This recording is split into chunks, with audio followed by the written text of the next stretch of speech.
गौतम बुद्ध की जातक कथा व्याधिकर्ता शिकारी की कहानी व्याख्यायित रूप में। कथा का नाम व्याध जातक व्याधा जातक। मुख्य पात्र एक शिकारी व्याधि, उसकी माता। गौतम बुद्ध अपने पूर्व जन्म में। कथा सारांश। बहुत समय पहले की बात है। गौतम बुद्ध अपने किसी पूर्व जन्म में एक शिकारी व्याधि के रूप में जन्मे थे। वह रोज जंगल में जाकर जानवरों का शिकार करता और उन्हें बेचकर जो भी पैसा मिलता उससे अपने बुजुर्ग माता पिता की सेवा करता। वह प्रतिदिन प्रातःकाल अपने माता पिता को स्नान कराता, भोजन कराता और उनके पैर दबाकर आशीर्वाद लेकर ही जंगल जाता। चाहे कितनी भी थकावट हो, वह सायंकाल लौटकर फिर माता पिता की सेवा करता।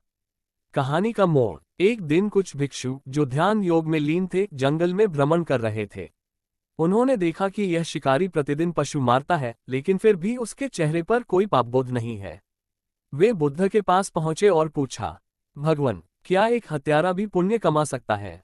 बुद्ध मुस्कुराए और बोले, हाँ, यदि उसका जीवन करुणा और सेवा से भरा हो। सुनो, उस शिकारी के हृदय में माता पिता के लिए जो श्रद्धा और सेवा है, वह संसार के सभी तीर्थों और यज्ञों से श्रेष्ठ है। व्याख्या। ये जातक कथा हमें ये सिखाती है कि कर्म का मूल्य उसकी भावना में होता है। यदि कार्य किसी की भलाई, सेवा और प्रेम के साथ किया जाए तो वह पुण्यदायक बनता है। माता पिता की सेवा सर्वोपरि धर्म है। भले ही मनुष्य सांसारिक कर्मों में लिप्त हो, यदि वह अपने माता पिता की सच्चे मन से सेवा करता है तो वह मोक्ष के मार्ग पर अग्रसर होता है। सच्चा